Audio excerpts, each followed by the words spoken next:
యాక్చువల్గా సినిమాలంటే నాకు కొంచెం చాలా పరిచయం తక్కువ, చూడడం తక్కువ. ఈ మధ్యకాలంలో సినిమా ఈవెంట్లలో పాల్గొనడం అంటే ఇదే మొదటిసారి. అయితే మా సీనన్న, మా రసమయ్యి, శ్రీనివాస్ ఈ ప్రోగ్రాంకి రావాలి అన్నప్పుడు రాకేష్ గురించి తెలుసుకున్న తర్వాత ఈ ప్రోగ్రాంకు వెళ్ళాలనిపించి రాకేష్ను ఆశీర్వదించడం కోసం ఈ కార్యక్రమానికి నేను వచ్చాను. ఒక మారుమూల పల్లెలో పుట్టి ఒక గిరిజన తండా నుంచి కష్టంతో తన ప్రతిభతో ఎంతో కష్టపడి ఎదిగి ఈ స్థాయికి వచ్చి రాకింగ్ రాకేష్గా ఆయన పేరు తెచ్చుకోవడం నిజంగా చాలా సంతోషం. జబర్దస్త్ షోల ద్వారా తెలుగు ప్రజలందరికీ కూడా పరిచయమై చాలా జబర్దస్త్గా రాకేష్ ఎదిగాడు.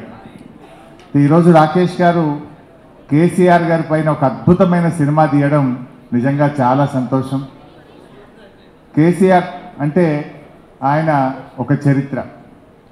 తెలంగాణ రాష్ట్రాన్ని సాధించడమే కాదు, ఈ రాష్ట్రాన్ని 10 ఏళ్ల పాటు అద్భుతంగా అభివృద్ధి పథంలో నడిపించిన నాయకుడు కేసీఆర్. ఇప్పుడే హైదరాబాద్ మీద ఒక పాట పాడారు చరణ్ గారు, సాకేత్ గారు, చాలా చక్కగా పాడారు. I congratulate them. నాకు వారి పాట చూస్తూ ఉంటే ఒక పాత జ్ఞాపకం ఒకటి గుర్తొచ్చింది. రజనీకాంత్ గారు ఒకసారి హైదరాబాద్కి వచ్చినప్పుడు 22 సంవత్సరాల తర్వాత నేను హైదరాబాద్కి వచ్చాను, నేను హైదరాబాద్లో ఉన్నానా న్యూయార్క్లో ఉన్నానా అన్నాడు.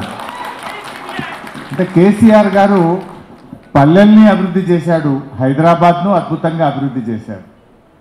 అభివృద్ధి అనేది మనం చూసే భౌతికమైన అభివృద్ధి కాదు, ఆయన సామాజికంగా, సంస్కృతి పరంగా ఈ రాష్ట్రాన్ని అన్ని రంగాల్లో కూడా అద్భుతంగా అభివృద్ధి పథంలో నడిపించి ఒక దిశను ఈ రాష్ట్రానికి, కొత్తగా ఏర్పడ్డ రాష్ట్రానికి చూపిన నాయకుడు కేసీఆర్. నిజంగా ఈరోజు దేశానికి దిక్సూచిగా తెలంగాణ నిలబడ్డదంటే అది కేసీఆర్ గారు చేసిన కృషి. అయితే వారి కృషిని, వారి పోరాటాన్ని ప్రజలకు చూపించే ఒక గొప్ప ప్రయత్నం రాకేష్ చేసినారు.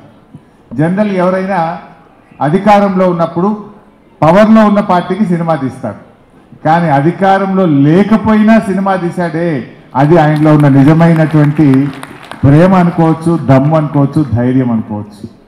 బట్ తప్పకుండా రాజకీయాలు వేరు, కేసీఆర్ ఇస్ సంథింగ్ డిఫరెంట్.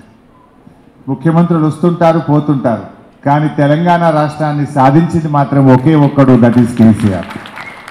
అది ఇంకొకరికి అవకాశం లేదు. ఒక చరిత్ర సృష్టించారు. అటువంటి కేసీఆర్ గారి గురించి చక్కగా ఒక మంచి సినిమా తీశారు, చాలా సంతోషం. మరి తెలంగాణ సోయిగల్లోళ్ళు, తెలంగాణ అభిమానులు, కేసీఆర్ అభిమానులు అందరూ కూడా ఈ సినిమాను చూడాలని, రాకేష్ను దీవించాలని చెప్పి నేను మనస్ఫూర్తిగా కోరుకుంటూ I wish you all the best.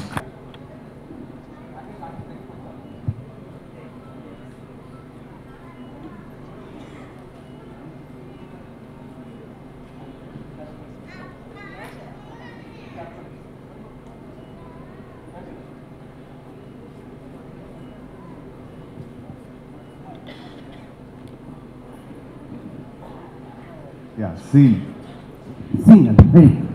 ఒక్క నిమిషాలు సార్ కూర్చున్నాకే ఒకసారి.